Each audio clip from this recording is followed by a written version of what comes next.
Warian ba'di sholihin. Nah, ada riwayat dari sebagian ulama-ulama soleh, salafus soleh. Qala berkata mereka, karena li Rabiatul Adawi ahwalus sata. Memang udah jelaskan sedikit bahwasanya Rabiatul Adawi itu jelas beliau itu seorang waliullah. Fakana marratan, jadi beliau ini punya ahwal yang beda-beda. Awal hatinya beda-beda, dalam hatinya itu punya ahwal beda-beda. Maklum seorang wali. Makanat maratan yuglabu alaiha hubbu al-hubbu. Terkadang satu sisi satu hari mahabbahnya itu memuncak. Sifat mahabbahnya kepada Allah memuncak. Kalau udah urusan mahabbah kepada Allah memuncak, urusan yang lain tuh kayaknya udah gak bakal ada yang dipikirin. Yang namanya sedang mahabbah kepada Allah itu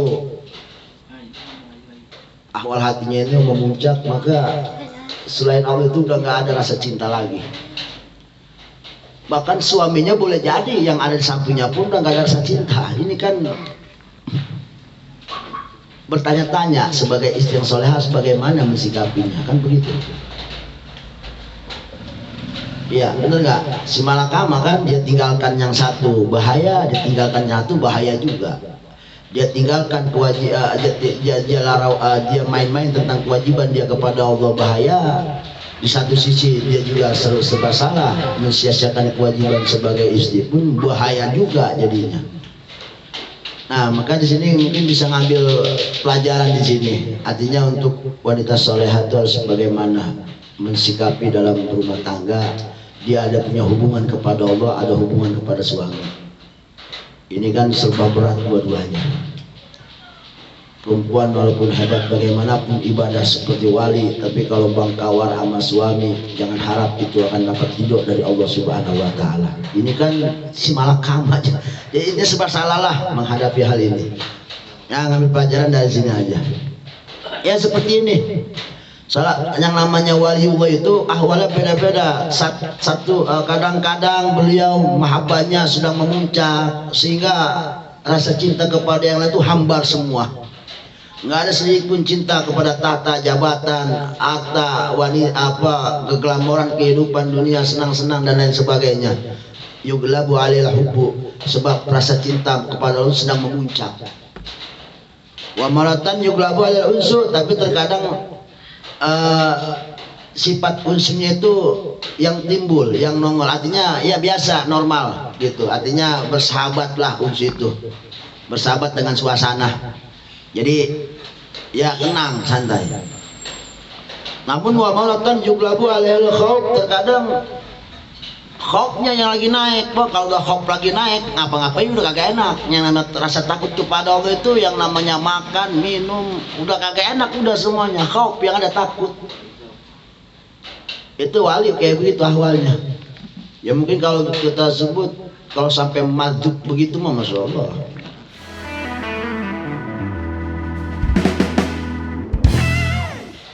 Nah ini mah kalau rasa cintanya kadang-kadang lagi memuncak, ya rasa khaufnya lagi memuncak. Orang kalau lagi rasa cintanya memuncak, segala sesuatu itu kagak ada yang jedemen, nggak ada yang jelek, itu semuanya apa itu gitu, tak peduli itu. Nah kalau khaufnya lagi naik, ya udah, kalau khaufnya namanya khauf pun rasa takut, ya udah makan gelisah. Kayak kita aja takut umpama nih ada penagih utang mau datang, ya kan, kita makan kagak tenang. Suara motor kayak tak kucing datang, nih udah kagak tenang aja makan kayak gitu aja. Jadi nggak enak semuanya juga.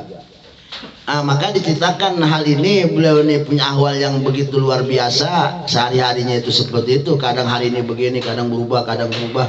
Waqala jaujuha. Maka di sini baru dikisahkan. Jadi sifat ini nanti dimasukkan ke keseharian beliau dalam berkeluarga, suami. Jadi kita ngambil pelajarannya wanita soleh itu harus seperti apa. Nah kita sebagai laki, juga mungkin di sini kita ngambil pelajarannya supaya kita juga ngimbangin.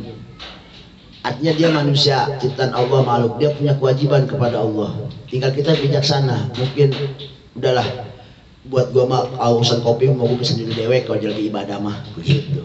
Kalau lagi baca Quran mau udah biar minum kopi bisa, begitu bahasanya. Ya mungkin di situ kita bijaksananya.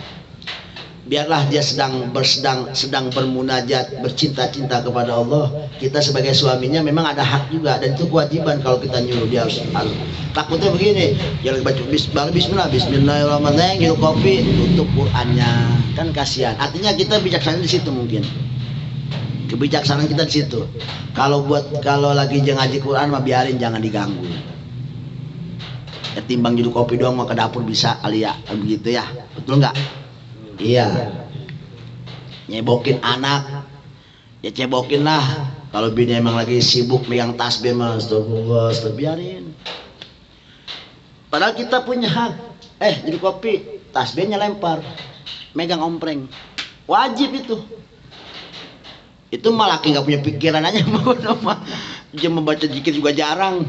Di rumah dizikirin sama bini sampai begitu juga, egois juga. Ini laki kayaknya pikir nyangka. Intinya mah kita disuruh bijaksana juga di sini. Ya sebagaimana suami daripada waliullah, dia juga tahu diri. Bininya ini luar biasa. Mungkin boleh jadi lakinya juga tahu kalau dia ini wali, istrinya ini wali, gitu. Intinya dia bijaksana di sini. Bahkan nyenenginnya ini dibahas lagi dengan kesenangan yang lebih dari seorang istri yang soleha seperti Rabiatul Adawiyah. Jadi begini ditanya, waqala jaujuha, berkata suami daripada Syekhatul Rabiatul Adawiyah, jalastu yauman, cerita beliau begini, suatu hari saya duduk minal ayam akilun akala gitu, akilu akala yakilu akilu. Jadi kata beliau, satu hari saya duduk sambil makan, mungkin bahasanya waktu makan lah, tah itu menyemil tah atau makan apa. Waya jalisatun, kebetulan Syekh Abdul juga ikut duduk ke samping saya. Istrinya ini bijanibi faqa'adat. Dikala duduk, yang namanya wali kan ada aja. Tadi kan dibilang sifat itu kadang mahabbahnya lagi naik, unsuknya lagi naik, atau khaufnya lagi naik. Kebetulan ini khaufnya lagi naik. Lagi makan khaufnya naik. Kan repot urusannya ini ya. Yang menyawali kalau udah khauf, itu makan tuh hambar. Ini lagi makan. Tadzkuru ahwal yaumil qiyamah, itu si Rabiatul Adawiyah istrinya ingat ama kesengsaraan akhirat. Lagi ingat ke situ, lagi khauf. Khaufnya itu tumbuh karena ingat akhirat. Padahal lagi makan. Namanya wali kita bingung lah guru ngadepinnya. Kan begitu ya? Betul apa enggak? Iya. Bini diajak jalan makan, jadi tasbih kan begitu. Megang Quran kan serba salah jadinya, kita mau ngomel takut kita kualat sama Qurannya, begitu intinya mah. Ingat kebingungan manusia waktu nanti di akhir yaumil qiyamah, di pada masa itu kan udah pernah kita dengar bagaimana repot, bagaimana bingung di atas kebingungan orang di pada masa itu. Ya. Itu lagi ingat berzikir akhirat, ingat akhirat, jadi khaufnya tumbuh, jadinya tinggi khaufnya. Waduh, repotannya. Jadi laki kan ribet juga nih urusan begini nih. Punya bini wali. Pas lagi diajak ngopi bareng, jadi ingat sama akhirat. Ya udah tuh kopi, kabar aja jadi udah. Jadi udah kagak ada istilah ngeteh dulu nih biar pada jadi teh sariwang itu rupanya buat wali mah nggak pengaruh. Ya kan kita kan iklannya begitu. Ya ngeteh dulu nih biar ngobrol, jadinya gitu. Tujuan kita kan begitu, pengen ngobrol-ngobrol sama istri, pengen bercanda, lagi enak kita bercanda ria, ingat sama akhirat, kagak jadi bercandanya, udah bengong aja jadinya. Giran kita cek. Bagaimana jadi urusannya ini? Ini kita lagi makan, pakul tuh daina natahanna'u bita'amina. Bahasanya kalau kata kita mah, udah nikmatin aja nih makan. Nikmatin aja nih makan. Sedangkan khaufnya lagi naik. Khaufnya lagi naik. Udah nikmatin aja nih makan. Makanan kita yang ada kita, dan ayo kita berdoa kepada Allah, kita nikmatin ini suasana sedang bergembira ria. Kebetulan beliau ini lagi khauf, bahasanya khaufnya lagi naik. Repot kan urusannya jadinya. betul nggak? Ini urusan makan, apalagi kalau kita lagi pengen anuan ya kan. Bini lagi kaup, ya udah urusannya hambar aja udah jadinya repot kan. Ini kan contohnya lagi mau makan, ya kan urusan kita bukan makan aja sama bini, ada yang lebih spesifik lagi kan. Iya, iya, ada yang lebih mendalam dan rahasia lagi kan. Ini bahaya kalau lagi memuncak, laki kalau lagi pengen, bini lagi kaup. Sama aja kita ngomong yang Monas kagak di alam, lagi kaup bahasanya. Lagi pengen, bini lagi sholat tahajud, coba gimana coba ayo. Hei, siang tengah hari bohong lagi pengen, bini lagi puasa Rajab, kan bingung jadi urusannya. Kita pengen labas, betul nggak masalah, puasa sunnah Rajab kan bisa aja batalin, mengutamakan suami. Cuman kan laki memikir juga kali dikit mah, biar bini sedang bercinta kepada Allah, memang itu Tuhannya dan itu kewajiban buat dia. Biar dia sedang bermunajat, bercandaria kepada Allah lewat ibadahnya. Kita tahan dikit mah bisa kaleh begitu.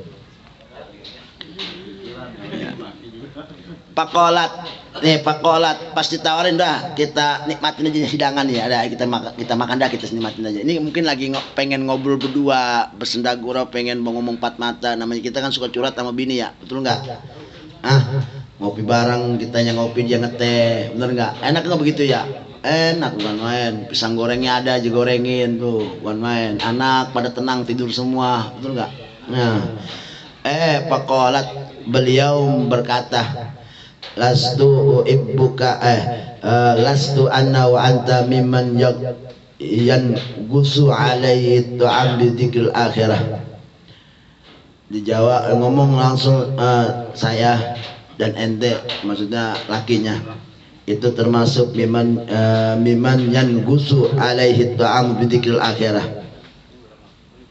Orang yang nggak bakal bisa menikmati makanan kalau udah ingat akhirat, intinya begitu ya.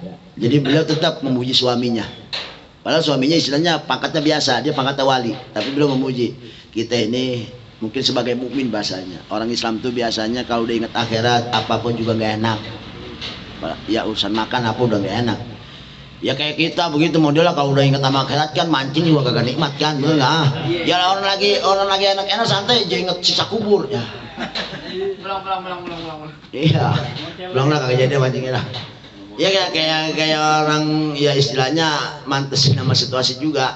Ya intinya pengaruhnya luar biasa buat orang yang benar-benar beriman kepada Allah tuh. Kalau udah ingat-ingat yang urusan gitu-gituan, ya udah kagak nikmat aja udah. Ya suasana itu udah kagak nikmat. Apalagi memuncak begitu, mahabbah atau khaufnya kepada Allah tuh kalau udah memuncak ya luar biasa. Sumaqalat, disambung lagi omongannya nih. Beliau ngomong, wallahi, kata Syekh Rabi'atul Adawiyah, demi Allah wahai suamiku, ini lastu aibuka ubal azwaj. Ini karena khaufnya lagi naik sehingga ngomongnya seperti ini. Saya ini enggak seperti istri-istri yang mencintai suaminya, tetapi saya ini innama uhibbuka ubal ikhwan, saya ini mencintai kamu suamiku itu sebagaimana saya mencintai saudaraku seagama. Jadi cintanya kepada suami itu kayak saudara seagama cintanya, bukan cinta pada lumrahnya istri kepada suaminya. Ini lagi khaufnya lagi naik, khaufnya lagi. Nah kalau kita mah bukan wali bukan apa, jangan bawono ngomongnya tampar sama bini.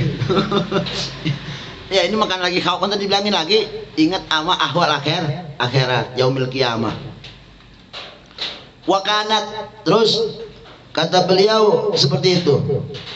Tetapi walaupun bagaimanapun Rabi'atul Adawiyah dia akui kalau saya itu istri, saya ini punya kewajiban yang gak bisa tinggal untuk suami saya, untuk membahagiakan dia, untuk menemani dia, untuk menyenangi dia, dan itu kewajiban daripada saya sebagai istri. Tetap beliau sadar, artinya beliau tuh wali tapi nggak madzub. Kalau madzub tuh nggak bisa jaga alam bawah sadarnya, sehingga kayak gila jadinya omongannya kalau yang madzub. Tapi kalau yang wali yang bisa jaga dari alam bawah sadar itu, dia masih bisa sadar, maka dia akan tahu. Artinya ada bahasa-bahasa kemanusiaannya juga, normalnya begitu maksudnya. Mana kata beliau, suamiku wakana tidak tobatu kidron qalat. Kalau itu Surabiatul Adawiyah, kata suaminya, ini cerita suaminya kan, dia itu suka begini karena beliau ini waliullah. Kalau dia lagi masak di kidron di ompreng atau penggorengan, qalat, setelah masak pasti dia ngomong, kulhu, silakan makan suamiku, silakan makan. Ya Sayyidi, wahai tuanku, kata beliau. Lalu apa? Ma ya sujismi ila bitasbih.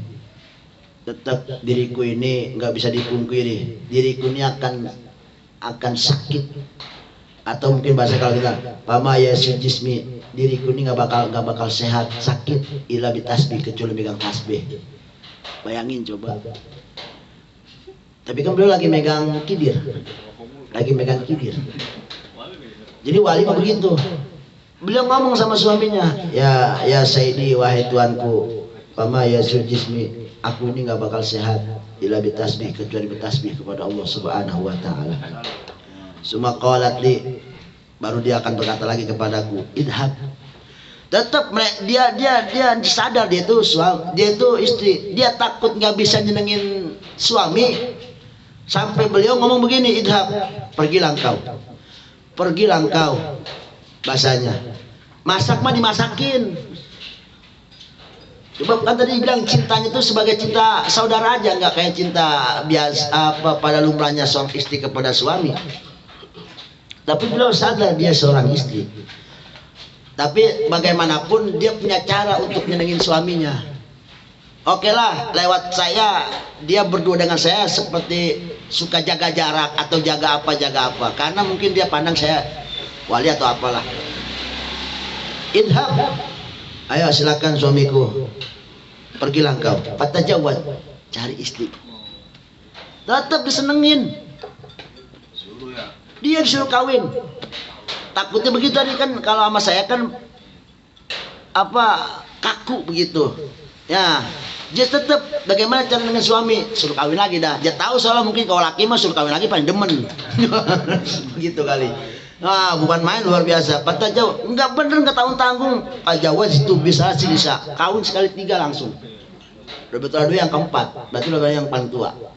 3 langsung kawin. Nah, dari sini mulai mungkin taruhlah kesenangan dia dengan istri yang paling tua, yaitu Adawiyah, mungkin bahasanya terlalu kaku, maka biar dia encer segala-galanya, loncer segala-galanya, dohir dan batin, suruh cari istri.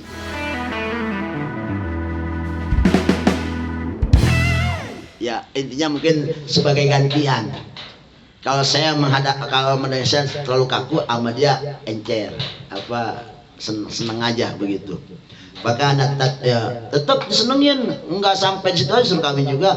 Fajawaz itu bisa langsung kawin sekali 3. Maka taimuni, itu dia setiap saya gilir ke rumah yang tua Syekh Rabiul Adawiyah, dia selalu membuat makanan yang nikmat-nikmat. Dimasakin. Kemarin mah sebelum kawin yang dimasakin ya asal ada-adanya aja, udah semaunya Syekh Rabiul Adawiyah aja. Soalnya kalau lagi kaop kan apapun hambar semua. Daging juga mungkin nggak ada rasa daging kali bahasanya. Kan tapi sifat kemanusiaan sebagai istri dia sadar, maka disuruh kawin lagi. Nah, mulai dari sini dikasih makan. Fakana tutaimuni, dia suka ngasih makan saya, masakin lah mak daging sekarang mah supaya punya energi apa, kekuatan ngadepin bini 3 begitu. Watakulu, habis kasih makan daging, idhab, ayo berangkat ila ahlika, idhab bikuwatika, ayo berangkat dengan maksimal kekuatan ila ahlika, samperin istri-istrimu. Disuruh paling istrinya. Wa kana ta'tiha aljin. Ini salah satu keutamaan daripada Syaikhul Rabiul Adawiyah. Artinya begini, dia tahu diri dan dia sadar diri. Takutnya dia nggak nyenengin suami. Kan kalau udah kaupnya naik, jangankan urusan makan yang sepele, urusan tadi yang lebih sensitif pun mungkin bahasanya hambar.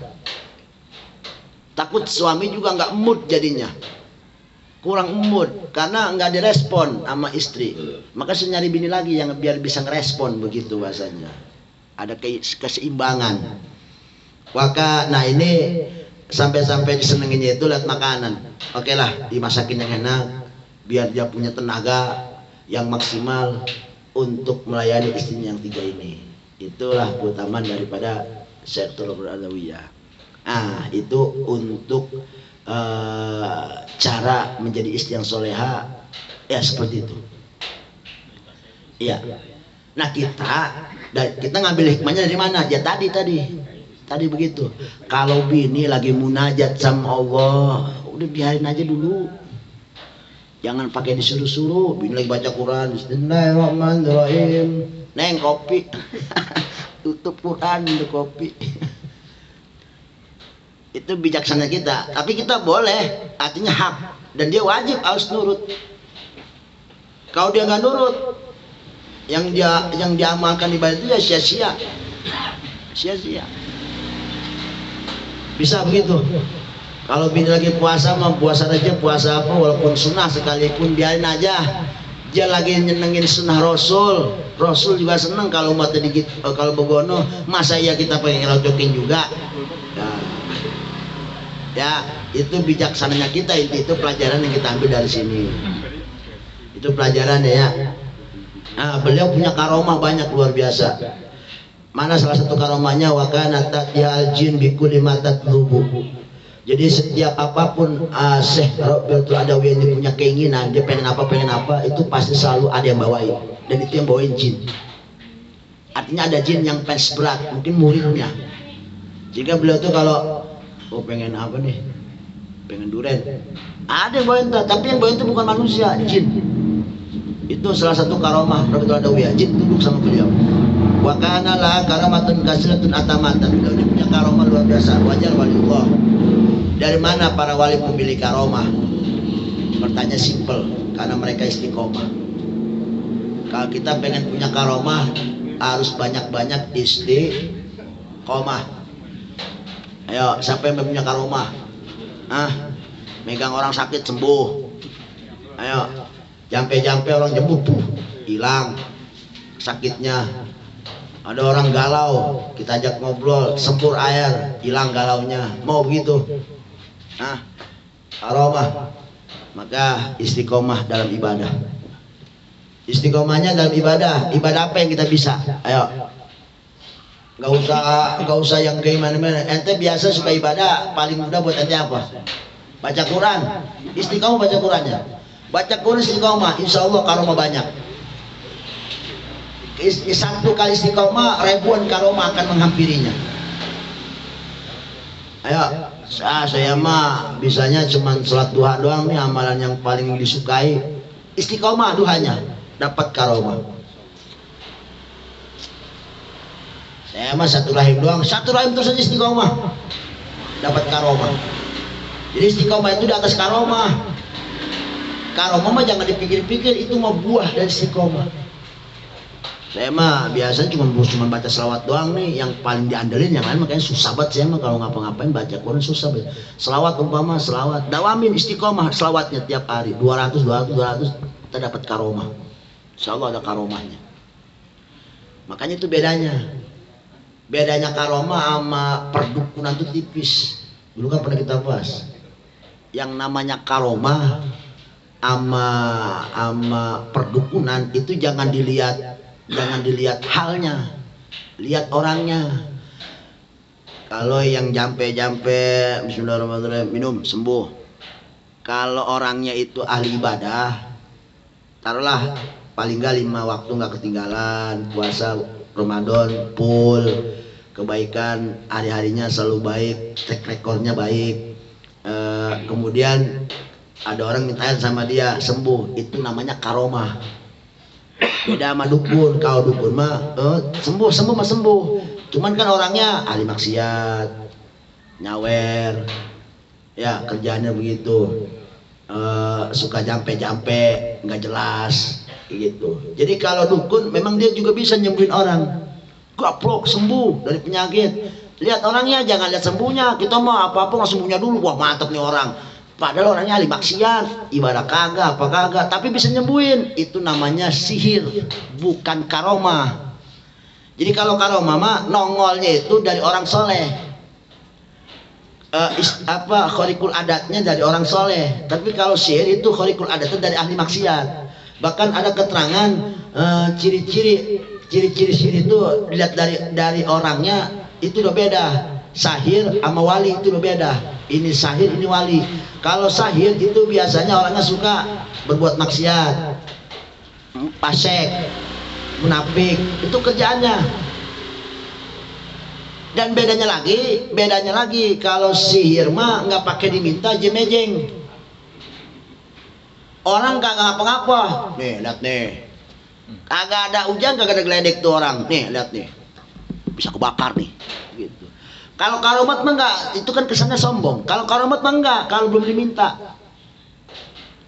Sama halnya dengan mujizat Rasulullah, mujizat para nabi itu bedanya begini. Kalau mujizat itu kalau belum ada yang nantang itu nggak bakal ada. Kecuali kalau nantang. Kalau ente emang nabi buktikan, berarti dia nantang, baru keluar mujizat. Tapi kalau belum ada yang ngomong kayak gitu mah nggak bakal ada mujizat. Itu bedanya. Kalau dukun sifatnya mejeng, kagak ada yang minta, kagak ada apa aja ngomong aja dewek. Gitu. Apa aja dia ngomongin ntar. Itu bedanya ya. Jadi kalau karomah itu karomah itu nongolnya itu terjadinya ada dari orang soleh, orang baik, ibadahnya wajib nggak ketinggal, puasa nggak ketinggal, apa-apa nggak ketinggal, dan sama tetangga baik-baik. Itu dia punya kelebihan namanya karomah. Ini puasa kagak, banyak kan yang begitu. Sholat kagak, tapi punya kelebihan. Orang patah tulang pegang blok lempang sembuh lagi langsung. Kalau kita kebanyakan takjubnya itu sama kesembuhannya. Wah, hebatnya orang, karena ngeliat kesembuhannya, tapi nggak ngeliat orang kesehariannya. Kita ini banyak tertipu. Apalagi sekarang dukun pakai sorban lagi, ribet aja udah bedainnya. Udah, emang begitu. Ya, padahal sama, punya hal yang memang bikin takjub kita. Minum air sembuh, takjub kan. Dukun juga begitu, minum air sembuh. Cuman beda tadi sifatan orangnya, udah jauh beda dari sifatannya juga. Dan ahalnya pun beda. Kalau karomah itu padlum minallah, anugerah dari Allah. Kalau sihir, kehebatan yang terjadi itu namanya istidraj dari Allah, penghinaan dari Allah. Padahal sama-sama ajib, sama-sama khariqul adat, tapi ini khariqul adatnya istidraj dari Allah, penghinaan. Artinya apa? Rupanya Allah menghinakan hambanya itu bukan hanya dengan kesenangan, dengan kesusahan dihinakan, bahkan senang pun itu bisa jadi penghinaan dari Allah Subhanahu wa Ta'ala. Iya, hati-hati berarti gitu dalam hidup ini, hati-hati, rajin-rajinlah ibadah yang wajib, paling enggak jangan tertinggal, sehingga apapun yang terjadi sama kita, kita itu masak, kita itu sehat, bukan istidraj tapi merupakan karunia. Artinya apa? Orang yang benar-benar menjalankan kewajiban kepada Allah, sakit itu akan merupakan anugerah dari Allah, bukan penghinaan dari Allah. Sehat pun sama, bukan penghinaan dari Allah, tapi anugerah dari Allah. Kalau kitanya memang benar-benar awamirillah dijaga, nawahillah dijaga, dijauhkan. Gitu. Paham ya? Nanti. Senang bisa jadi dosa, senang juga bisa jadi pahala, susah pun sama, bisa jadi pahala, bisa jadi senang. Makanya tadi kita biar ada husnudzon kuat kepada Allah, apapun yang diberikan Allah susah atau senang buat kita, sehingga kita ada husnudzon kepada Allah, yaitu ini merupakan anugerah. Maka caranya supaya hati tumbuh husnudzon kepada Allah dengan hal ini, sering-sering ibadah, terutama yang wajib. Sebab menumbuhkan husnudzon kepada Allah itu daya tariknya yaitu. Tanpa itu orang nggak bakal bisa. Jadi yang ada apa ngeluh, dikasih seneng kayak orang kesusahan, dikasih susah kayak orang apaan tahu lagi, itu lebih parah lagi. Jadi yang ada sudon sama Allah. Kita ini selalu kebanyakan sudon sama Allah. Iya, sudon sama Allah. Ini kan Nggak bisa kita mereka-reka sifat baik itu, nggak bisa. Mereka-reka hal baik itu nggak bisa kita itu. Aku pengen jadi orang baik aja. Ya paling sejam, kesananya mah hancur aja lagi. Nggak bisa. Sebab yang menjadikan kamu bisa seperti itu ya karena Allah yang menjadikan kamu selalu lurus. Dan siapa lagi kalau bukan orang yang dekat kepada Allah, yang akan selalu dibikin lurus sama Allah Subhanahu wa taala. Ya, ini kan PR berat buat kita, tapi ya tadi modalnya awamirilah itu dan nawahina Allah Subhanahu wa taala, menjaga perintahnya, menjauhkan segala larangannya dan selalu berbuat baik. Ihsan itulah yang menjadikan kita akan menjadi selalu orang yang istiqomah, dan orang yang istiqomah insya Allah akan Allah berikan karomah.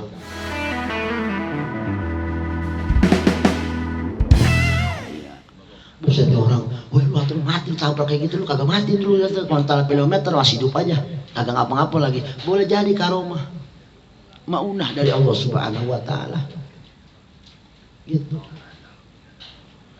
Ya, karena begini kita nggak ngerasa kalau kita ini orang hebat, tapi orang anggap kita orang hebat. Karena mungkin dia juga ngerasa saya emang nggak punya wirid, saya nggak punya, dia ngerasa saya tuh nggak punya wiridan istimewa. Tapi ngapa orang minta ilmu sama gua? Ini kan ini harus kita bertanya-tanya nih, orang apa ini jadi begini, ngapain ini dia? Padahal dia ngomong sama gua kemarin, dia curhat sama gua, gue ini ibadah cuma yang wajib-wajib doang. Gua nggak ada yang istimewa amalan, yang gua baca juga cuma itu doang tiap hari. Tapi ngapa tiap hari orang nanya mulu, yang kagak punya anak datang biar punya anak, yang dagangannya kagak laku juga datang juga, yang biar naik pangkat datang juga. Gue bingung gitu, padahal gue kagak masang pelang. Ini kan bertanya-tanya kita, iya juga sih. Kalau bisa begitu kan pasti kita nanya. Ini karomah dari Allah, maunah, ada kelebihan dari Allah berikan. Padahal dia nggak ngerasa dia itu siapa-siapa, dia nggak ngerasa hebat. Karena dia juga ngerasa jikiran itu apa sih yang gue pakai nggak ada yang istimewa, amalan apa sih yang gue pakai nggak ada yang istimewa. Karena istiqomah, dan istiqomah itu lihat mana? Karena banyak ibadah kepada Allah. Lewat banyak ibadah kepada Allah akan tumbuh keistiqomahan. Dari istiqomah dia akan punya karomah, Allah berikan dengan cuma-cuma. Masya Allah, luar biasa. Banyak kan yang begitu nggak? Banyak. Biasanya bedanya kalau sama orang yang suka buat-buat begitu. Ya artinya apa? Ya masang pelang lah, masang apa segala kan begitu. Ahli hikmah, waduh. Dagang bisa laku kalau banyak yang beli. Iya, kalau banyak yang beli. Dibacok nggak mempan kalau nggak kena. Jodoh ketemu kalau memang udah ada. Ya kalau udah ada emang ketemu itu mau namanya udah. Jadi intinya istiqomah ini yang harus kita perjuangkan. Karomah mah tenang-tenang aja. Karomah mah tenang-tenang aja. Yang sulit itu istiqomah. Amalan apa yang kamu bisa? Istiqomahin. Selawat aja terus. Saya mah istiqomahnya kayaknya baca Quran ya, enakan. Baca Quran aja terus. Insya Allah punya karomah. Syukur-syukur kalau orang mau pada tahu semua sekampung ya kan, bodoh. Jangankan masalah apa-apa, tanggal kawin aja minta tanya. Kong Haji, kira-kira nih tanggal berapa nih? Ini mau hajatan yang enak nih. Sampai tanggal tanyain. Dan itu omongannya bukan masalah tanggal berapanya, omongannya itu dipakai banget. Orang tua dulu mah begitu, karena orang tua dulu mesti istiqomah. Ya coba lihat sama kita kiai-kiai dulu mesti istiqomah. Saking istiqomahnya itu tanggal ini aja pakai nanya, yang bagus tanggal berapa, dan itu dipakai omongannya. Gak bakal tuh tanggal dirubah di undangan. Dan saya yakin mungkin kalau undangan dicetak, tanggal belum dikasih tahu, mungkin dihapus aja tuh kali tanggal, diganti sama omongan itu kiai. Itu istiqomah yang luar biasa. Kita menghayal lu pengen segala apa bisa. Istiqomah enggak, dari mana jalannya? Sulit itu mah. Ya, dan karomah itu bukan datang begitu aja. Ya, itu perlu apa? Ya perlu tadi usaha yang maksimal. Kalau nggak sampai maksimal nggak bakal bisa. Para wali Allah tuh orangnya istiqomahnya maksimal luar biasa. Makanya mereka karomahnya banyak karomahnya. Kayak Syekh Abdul Qadir Jalani, kayak Syekh Saman Madani, ya kan kita bacakan manakibnya itu Syekh Saman Madani luar biasa kan karomahnya. Ya. kapal oleng, nabrak karang meledup, kagak ada yang nolongin, ya Saman datang. Iya. Ini kan luar biasa. Para wali itu bisa dijadikan wasilah karena karomah mereka itu luar biasa dan bisa dibuktikan, begitu istilahnya. Kalau nggak ada yang minta, nggak ada yang nantang, mah nggak ada tuh karomah, kecuali kalau ada yang nantang. Nah sekarang perbedaan apa tujuan karomah? Ada, mujizat ada. Tujuannya kalau mujizat, karena mujizat itu ada pada Rasul, maka mujizat itu sebagai pembuktian kalau mereka itu adalah para nabi. Kalau kau nabi, tunjukkan kelebihan apa, tunjukkan apa yang kamu bisa. Bulan dibelah sama Rasulullah, bulan dibelah dua, menunjukkan kalau saya nabi. Karena apa? Karena mujizat itu nggak ada yang bisa ngelakuin. Wah, gue pengen puasanya 10 tahun biar bisa belah bulan, sampai kiamat juga nggak bakal bisa. Sebab itu mujizat yang nggak bakal bisa sama orang ngelakuin, walaupun diusahain. Beda sama debus, dibacok kagak mempan, itu bisa kita, bisa kalau kita mau. Itu bedanya sihir sama mujizat. Kalau sihir mah orang bisa semua kalau dia mau. Kalau mujizat mah sampai dia budek juga maunya nggak bakal bisa. Sebab nggak ada bisa itu. Nah kalau karomah, tujuan para wali menyatakan karomah kepada orang-orang yang ingkar itu apa maksudnya? Sama musuh-musuh Islam. Tujuan karomah diadakan supaya mereka tahu saya ini pengikut Rasul. Jadi kalau para Rasul menyatakan saya ini nabi, kalau para wali saya ini pengikut Rasul yang benar-benar lempeng, yang benar-benar mengikuti langkah-langkahnya, nggak menyimpang. Itu tujuan daripada para wali. Dan salah satunya lagi, ini kita bicara biar tahu juga ya. Jadi sihir itu biasanya gaul sama jin, sama setan. Temennya itu begitu. Nah, dia demen sama yang pamungkaran dia paling demen. Karena memang gaulnya seperti itu. Tadi katanya karomah beliau tuh banyak. Diceritakan satu doang, ini mas satu di kitab ini, nggak banyak, cuma satu. Faminha, karomahnya ini, Pak, karomahnya yang di luar nalar.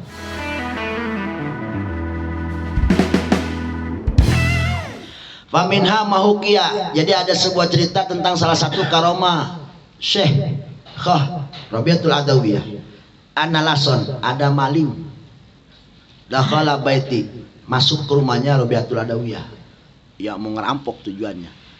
Beliau itu bukan lagi ibadah, wahya naimatun, lagi molor. Rabiatul Adawiyah lagi tidur, pulas tidurnya. Pajama amtiatan, leluasa aja nyolong. TV diaru, pokoknya semua banda-banda berharga dimasukin semua ke, mungkin dulu mah kantong baju model kayak kantong tapi dari bahan. Ya luasa, tuan rumahnya lagi tidur, pulas. Wa amma bi khuruji bimabi, pas pengen keluar dia bingung pintunya mana. Bayangin coba itu kayak kita masuk ke mall, masuk mana, keluar lewat mana. Pokoknya alal bab, sama tuh pintu gak kelihatan. Ini rumah kecil tapi pintunya kemana ya? Tadi gua masuk lewat sini, mana pintunya? Intinya pintu gak kelihatan. Pokoknya ada yang tadi lebab. Itu si maling udah kesono kemari kagak ketemu tuh pintu. Tinggal keluar doang. Dia duduk dan ngasoh, capek kali. Udah kantang luntung nyari pintu gak ketemu. Itu rumah udah kayak istana, pintu di mana tahu. Pokoknya ada yang tadi lebab. Waidah, nah lagi enak istirahat, ada suara. Hatipun waidan hatipun yakul, ada suara tapi yang nyuara nggak ada, namanya hatip gaib, telepon begitu teleponnya kayak begitu telepon. Dok siapa itu bungkusan itu taruh sama ente, jangan dibawa, jangan dipanggul, taruh waktu bimbang baru ente bisa keluar dari rumah. Pas itu buntelan barang-barang yang udah dibawa ditaruh, Fadharul bab, kelihatan pintunya depan matanya. Oh ini pintu ya, barang ditaruh. Pas begitu semua anggota diambil lagi, pintu udah kelihatan. Pas diambil lagi, pintu gelap lagi, kagak ada lagi pintu. Kemana pintu, tembok mulu. Faqofial bab, wawadha ditaruh lagi, kelihatan lagi tuh pintu. Fadharul bab, faqoda diambil lagi, faqofia, kagak ada lagi tuh pintu. Wahakada sampai 3 kali. Bahkan lebih, baru panadaul hatib, lalu suara tersebut ngomong, in kanat Rabi'atun qad namat, kalau memang Syekh Rabiatul Adawiyah tidur, ingat bal habib layanam, Allah enggak tidur. kekasihnya nggak tidur, Allah Subhanahu wa taala. Wala takhud sinatun wala naum. Dat yang nggak pernah ada rasa ngantuk apalagi tidur. Pawadha siyab wa kharaja bil bab minal bab. Baru dia sadar. Ada ini kan kalau nggak salah surat At-Kursi ya, sinatu wala naum, la takhudu sinatu wala naum, nggak ngantuk dan nggak tidur. Pawadha siyab wa kharaja min bab. Baru dia bisa keluar bebas. Barangnya nggak jadi diambil. Taruh aja situ udah. Lalu kalau dia megang barang hilang lagi pintu, ditaruh baru kelihatan. Pas dibacain ayat baru dia sadar, taruh malingnya baru bisa keluar. Maka dikatakan sini in kanat rabiatun, kalaupun rabiatul adawiyah itu tidur molor, fal habib layanam, Allah sebagai kekasihnya nggak tidur, selalu menjaga. Insyaallah. Artinya apa? Orang-orang yang dekat dengan Allah pasti akan Allah jaga. Innallaha ma'ana, Allah selalu beserta kita. Ingat, innallaha ma'ana itu bisa ada di hati itu bagi orang yang istiqomah. Mudah-mudahan kita mah yang gak istiqomah. Aku pengen, pokoknya gue punya rasa innallaha ma'ana. Tetap aja. Kalau udah ada di depan mata kenikmatan dunia itu udah hilang aja udah yang namanya innallaha ma'ana itu. Allah nggak diikut sertakan lagi. Iya. Gitu. Itu kan yang kurang istiqomah ya begitu. Wala ta'khudhu sinatu wala naum. Allah itu sinatun, nggak ngantuk, wala naum, juga nggak tidur. Itu Allah Subhanahu wa taala. Sebab tidur, kenapa Allah nggak tidur? Karena tidur itu makhluk. Karena tidur itu makhluk. Allah nggak butuh makhluk. Paham nggak? Ngantuk itu makhluk.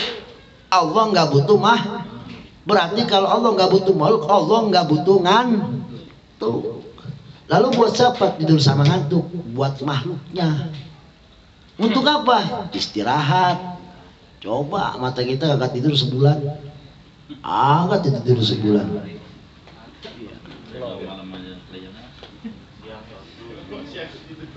Bisa dioperasi kita. Gitu. Bahwa ada Asia pokoknya baru si maling itu selamat pas ditaruh barang itu kan nggak jadi. Jadi intinya apa? Para wali Allah itu dijaga sama Allah Subhanahu wa taala. Ya, jadi kita ngambil kisahnya yang tadi ya, artinya apa? Mensikapi perempuan-perempuan kita di rumah tuh kalau ahli ibadah, kita harus bagaimana? Ya bijaksana aja lah. Kalau perempuan lagi baca Quran, kita butuh sama tenaga dia, pending biar dia munajat sama Allah, biar dia bercinta dulu kepada Allah sang Kholiknya.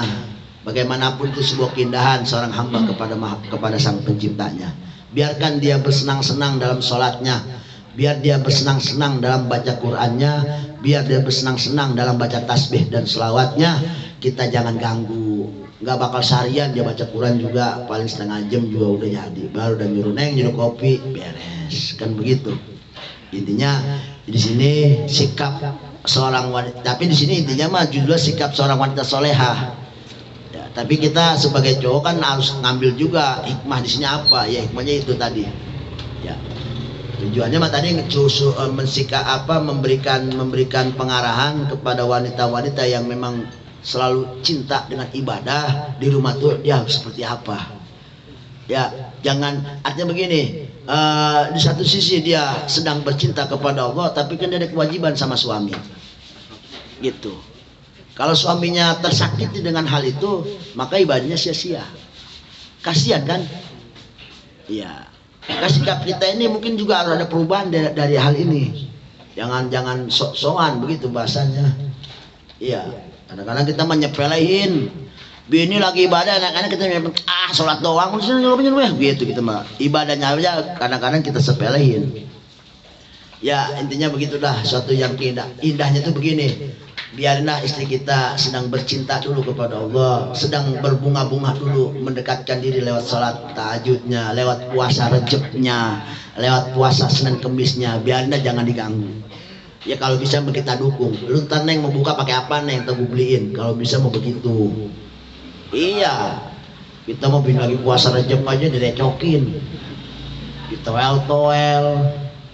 Iya, bener nggak? Ya kalau mau tadi malam gitu lah sebelum sahur. Dia mau harus sahur baru pada kelabakan. Iya. Sahurnya plak itu. Ya intinya walaupun itu hak kita emang hak kita, tapi ya kita bijaksanalah urusan ini mah. Ya urusan ini mah kita biarlah, dia kan makhluk, dia merasa dia makhluk, dia punya Tuhan, biar dia berbahagia dulu. Bermunajat berdua dengan sang kholiknya, biar dia berbahagia dulu gitu. Bagaimanapun dia makhluk sangat butuh kepada sang kholiknya, dia akan rindu kepada sang kholiknya, sebagaimana Rabiul Adawiyah di sini. Nah Rabiul Adawiyah caranya begitu, dia triknya kalau suruh kawin lagi, suruh kawin lagi, jadi suaminya senang. Paham ini ya? Sedikit lagi wakanatil. Nah dari sini kan kita ngambil pelajaran seperti itu, maka diperkuat wakanatil mar'atu soleh ida waqwa. Salah satu ciri wanita soleha waktu di rumah, ida waqwa, apabila terjadi ayasola minazillah. Dikala ciri perempuan suatu begini, kalau dia punya salah zillah, punya entah ucapan tersoledat atau punya kelakuan yang salah, ayat punya salah bil mantik dalam ucapan, au bil pa'li atau dengan pekerjaan. Dia punya kelakuan salah atau punya ucapan salah, apa yang akan dia lakukan? Fijojia pada suaminya nadimat. Satu, dia akan selalu menyesal, dia akan merasa sedih. Tadi gua habis ngomelin bini laki gua, nangis dia di rumah, ya di kamar mandi dia nangis. Mungkin kalau di depan laki dia gengsi kali, tapi kadang-kadang wanita baik itu begitu. Kita kan nggak tahu, dia ngomel-ngomel sama kita nih, bisa jadi dia ke kamar mandi dia nangis, dia nyeselin tuh yang barusan dia lakuin sama lakinya. Kita masa main ponis aja, bini gua kan galak banget begitu. Boleh jadi dia nyeselin. Itu wanita soleha. Jangan suudon dulu kita mau bini ya, bener nggak? Gitu. Bini gua ngomel-ngomel, ya boleh jadi di sini dia ngomel. Mungkin mah abis dari situ dia ke kamar mandi, dia mewek di situ. Meweknya mewek nyesel, barusan dia ngapain sama laki gua ya begitu. Itu salah satunya. Dikasih dal wa tabat. Artinya dia tobat. Halan seketika juga. Ngomong waktu begini, langsung ke sumur dia nangis. Sadar apa yang dia omongin tadi, nyesel bahasanya. Wastatobat talabat jidoh. Setelah itu apa? Dia akan berlemah lembut. Ngapain tujuannya? Ngerayu laki biar ngeridoin tadi yang terjadi. Itu dia langsung minta maaf. Langsung minta maaf. Ya kita kalau bini udah begitu mah kita juga harus hati harus lemas juga kali, jangan tegang juga. Makanya jangan ngomel mulu, udah lalu bini udah minta maaf jangan ngomel aja lagi. Jangan.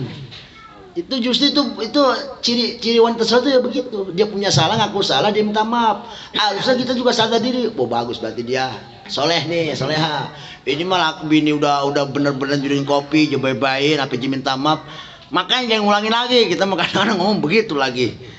Ya salah aja lagi kita. Nih ciri wanita soleh ya begitu. Kalau jadi minta maaf, berarti itu perempuan tanda baik. Ya. Watabeki, bahkan bukan hanya itu perempuan nangis. Ayaman, beberapa hari dia akan nangis, kepikiran sama yang terjadi. Khaufan min iqabillah, tapi dia bukan takut sama lakinya ngomel-ngomel, bukan. Dia nangis berhari-hari, nginget sama apa yang pernah dia ucapkan kepada lakinya, apa yang pernah dilakukan kepada lakinya, dan itu membuat lakinya kesel. Dia khaufan min iqabillah, yang dia tangisin karena dia takut akan siksa Allah. Sebab dia tahu kalau sudah nyakitin laki itu surga jauh. Dia punya keyakinan seperti itu.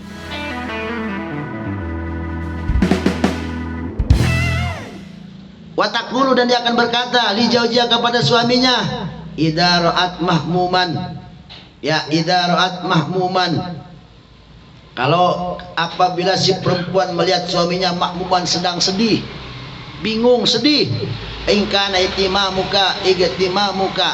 Kalau jadi nih si bini suka ngomong begini kalau ngeliat laki lagi manyun aja, manyun. Ada kan yang begitu kita? Iya. Ngopi manyun, makan manyun, ngapain itu manyun? Tuh bini kayaknya ngeliat laki kayaknya kagak ada anaknya tuh mukanya cemberut aja. Si bini suka ngomong begini, ngapa sih bang? Ingkana itimamuka li amril akhirah. Bang, emang mikirin apaan? Emang mikirin siksa kubur, apalagi mikirin apaan nih? Tapi kalau abang lagi mikirin ibadah, lagi mikirin surga, lagi mikirin neraka, patuba. Itu perempuan suka ngomong begini, patuba, bahagia luar biasa. Laka untukmu wahai suamiku. Begitu. Abang lagi mikirin sila kubur bang, iya, masya Allah, bang, mantap banget abang. Begitu. Kita malain. Iya, Aisyah Tayyib, Khairul Kasir, gitu. Jadi itu bini malah ngedoain, mudah-mudahan kehidupan jadi baik bang, jadi makin baik, karena abang bikin kuburan, begitu bahasanya. Tapi wa in kana itimamuka li amri dunya.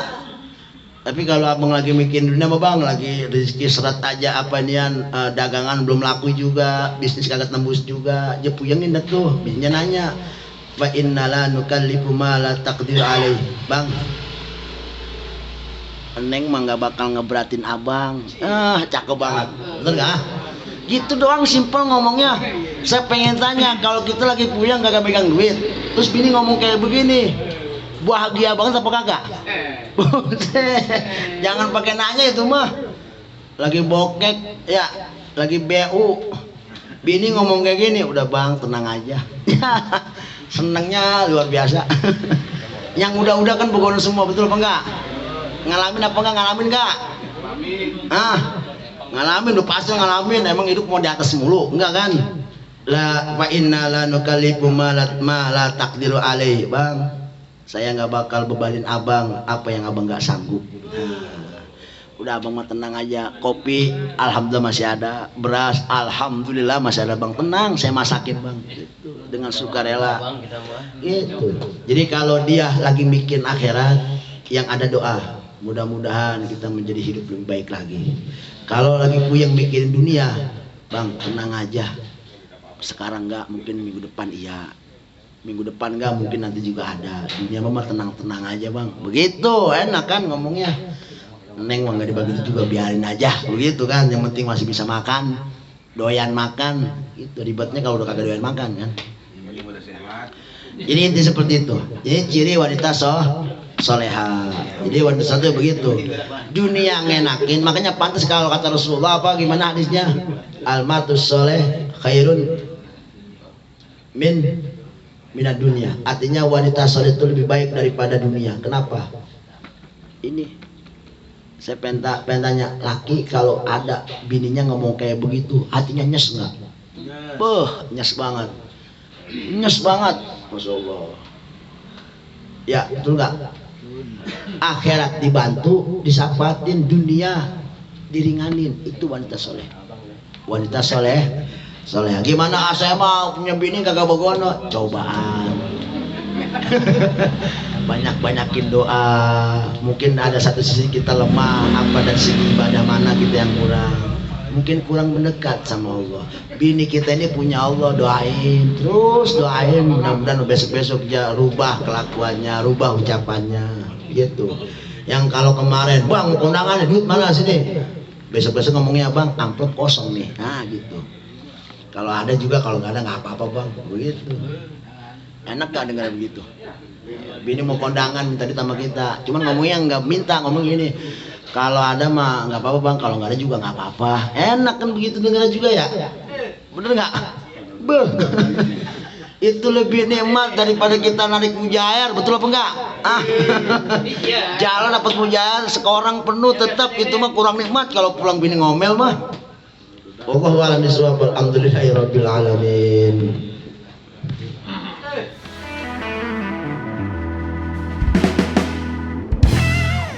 Nanya, woi, mana nanya?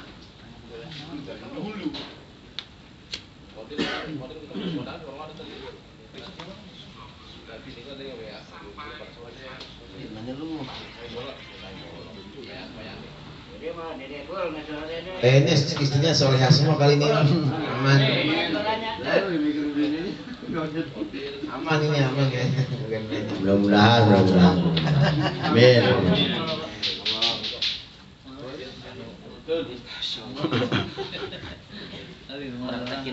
Siap, Praktekin yang tadi.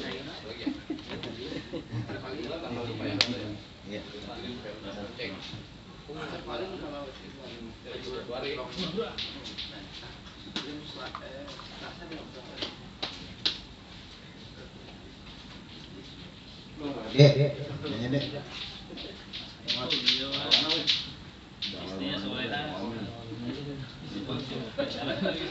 Mari kita tutup acara ini dengan baca hamdalah.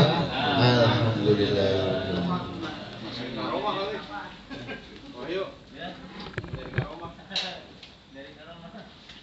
Masuk kan?